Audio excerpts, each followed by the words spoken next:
Sejam bem-vindos a mais um vídeo de perguntas e respostas, esse espaço de interação que é caminho de mão dupla. A gente fala e ouve a cada um de vocês, podendo esclarecer temas que vocês entendam que precisam de uma atenção. Então, roda a vinheta porque nós vamos falar sobre previdência e cultura.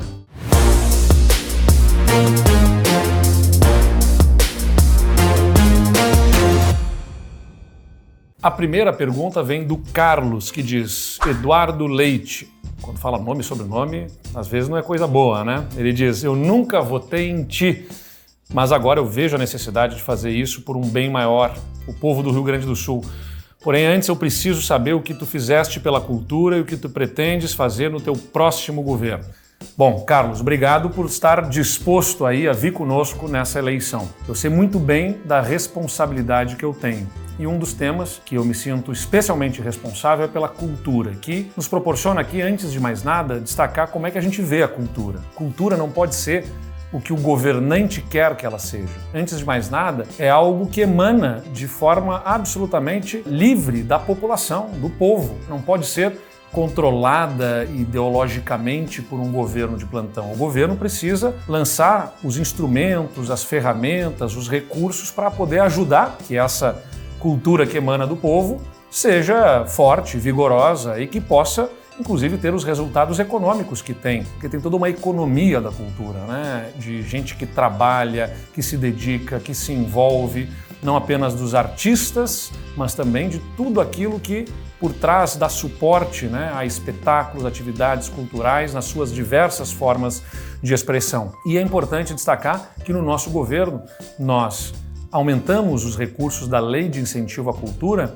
em 100%. Nós dobramos os recursos que atividades culturais, empreendimentos culturais podem acessar por captação junto a empresas com um benefício fiscal, que é a Lei de Incentivo à Cultura. Você, a partir de um projeto que é aprovado no Conselho de Cultura, ganha uma carta, né, do Governo do Estado, para aqueles que não são ligados à área, que não conhecem, ganha uma carta do Governo do Estado, a partir da aprovação do Conselho de Cultura, com autorização para a captação de recursos junto a empresas, e essas empresas, então, optam por fazer o investimento do que deveria ser pago o imposto diretamente num projeto cultural e vai pagar, né, uma pequena percentual para o Fundo Estadual de Cultura. Esse fundo de apoio à cultura é alimentado por 10% do valor que é incentivado. E essa empresa ganha o direito, né, de explorar comercialmente a sua marca junto a um projeto e ainda ganha o benefício fiscal.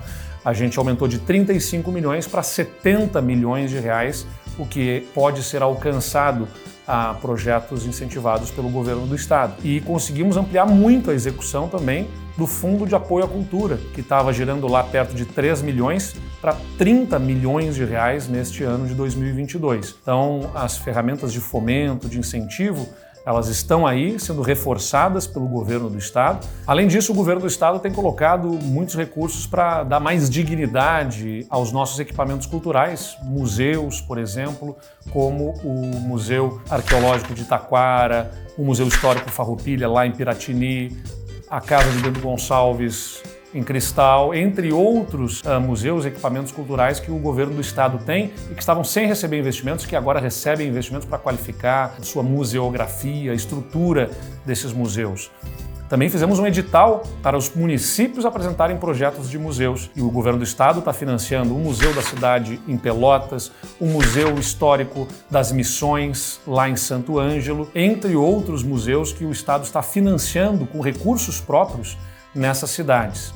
É importante também salientar que nos editais para incentivo, para fomento, o governo sempre também faz junto do Conselho de Cultura uma análise de relevância de projetos, o que não quer dizer direcionamento, é importante dizer, mas de relevância também por serem projetos que trabalhem temas sensíveis e importantes das minorias, por exemplo, né? Então, os projetos que tratam sobre cultura afrodescendente, sobre mulheres, sobre população LGBT, têm notas diferenciadas em determinados editais para serem fomentados, porque a cultura também tem esse papel de transformação da percepção da sociedade do ponto de vista da compreensão sobre essas minorias e o papel de cada uma delas na sociedade. Então, um instrumento bastante importante. E faltou dizer aqui também, né? A gente vai concluir agora o multipalco aqui no Teatro São Pedro, né? O Estado está colocando 25 milhões de reais para concluir as obras do multipalco, que vai ser um belíssimo equipamento cultural. Tem um Museu de Arte Contemporânea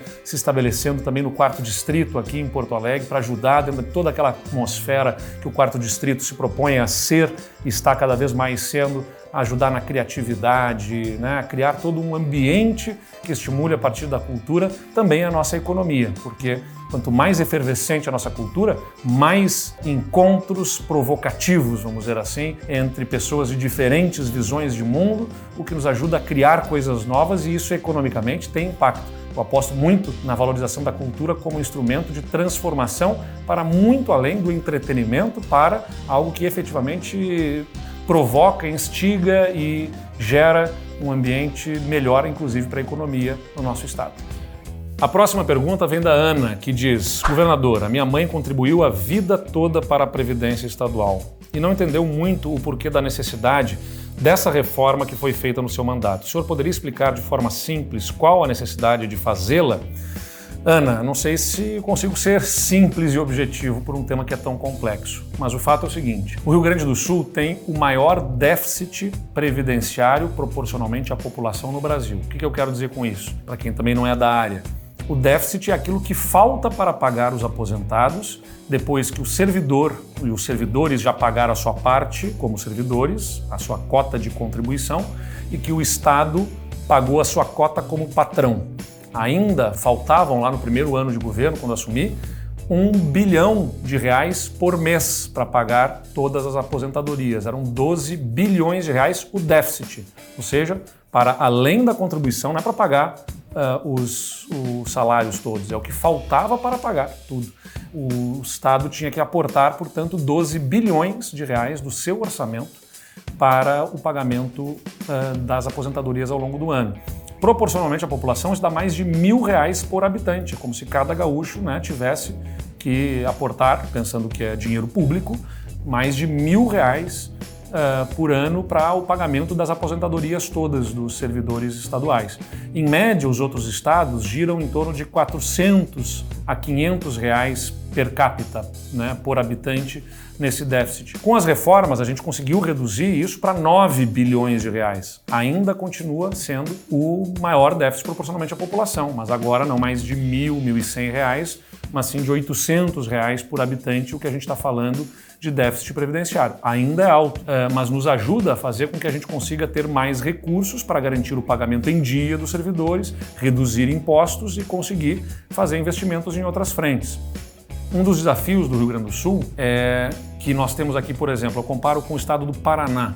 Né? As informações que eu tenho do estado do Paraná dão conta de que eles têm o mesmo número de professores em atividade que nós temos aqui no Rio Grande do Sul. Cerca de 60 mil professores. O estado do Paraná e o do Rio Grande do Sul têm um mesmo perfil socioeconômico, mais ou menos a mesma população, cerca de 11 milhões e meio de habitantes, tamanhos de economia muito semelhantes. Então, os dois têm o mesmo número de professores em atividade, cerca de 60 mil professores. Só que o Paraná tem 40 mil professores aposentados, é o número que eu tenho. E o Rio Grande do Sul tem 110 mil professores aposentados. E aí é nessa distorção que não é culpa da tua mãe, nem dos servidores, professores, não é culpa deles, mas o Estado, ao longo do tempo, contratou de uma forma que gerou uma conta muito alta no pagamento de aposentadorias, que acabou significando um custo alto no presente sem cobertura de fundo. Né? Você falou que a sua mãe contribuiu toda a vida, mas na verdade a forma de contribuição que ela fez provavelmente, né, não foi para a formação de um fundo. Ela contribuía para a Previdência dentro do plano de saúde, da parte do plano de saúde da Previdência, mas não para a constituição do fundo que remuneraria a sua mãe na aposentadoria. E esse é o grande problema, não se formou o fundo para o pagamento dessa grande massa de servidores aposentados, o que significa que o que falta para pagar os salários deles é coberto com o dinheiro pago pela população através dos impostos. E aí, se a gente tem que cobrar imposto alto da população sem conseguir dar retorno com investimentos, e com prestação de serviços, a gente acaba deprimindo a nossa economia. Então, encontrar melhor este equilíbrio é que era fundamental.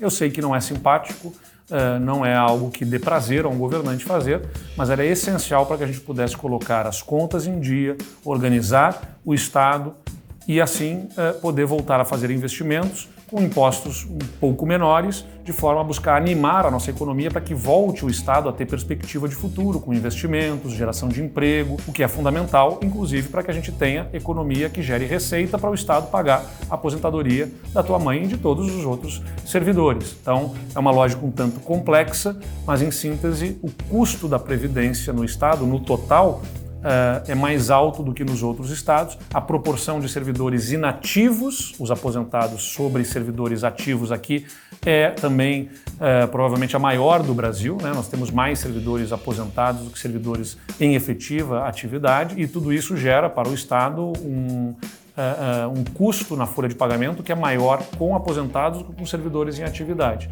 Por isso, se nós não reorganizássemos a lógica do financiamento da Previdência, não adiantava outras economias que também foram feitas. A gente buscou reduzir frota, eficientizar o uso de viaturas, de veículos, de prédios, diminuir custos de aluguéis, tudo isso a gente procurou fazer no Estado. Mas a maior parte da despesa, quase 80% da receita do Estado, era consumida pela folha de pagamento. Se nós não fizéssemos algo para reduzir o custo dessa folha, nós não conseguiríamos ajustar as contas como ajustamos.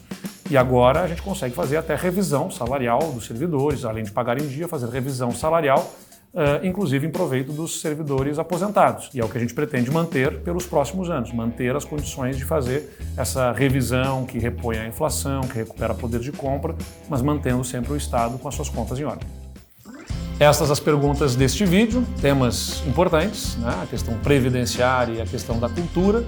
E se você tiver algum tema que gostaria de ver aqui nos nossos vídeos, não deixa de colocar o teu comentário no nosso canal. Até a próxima!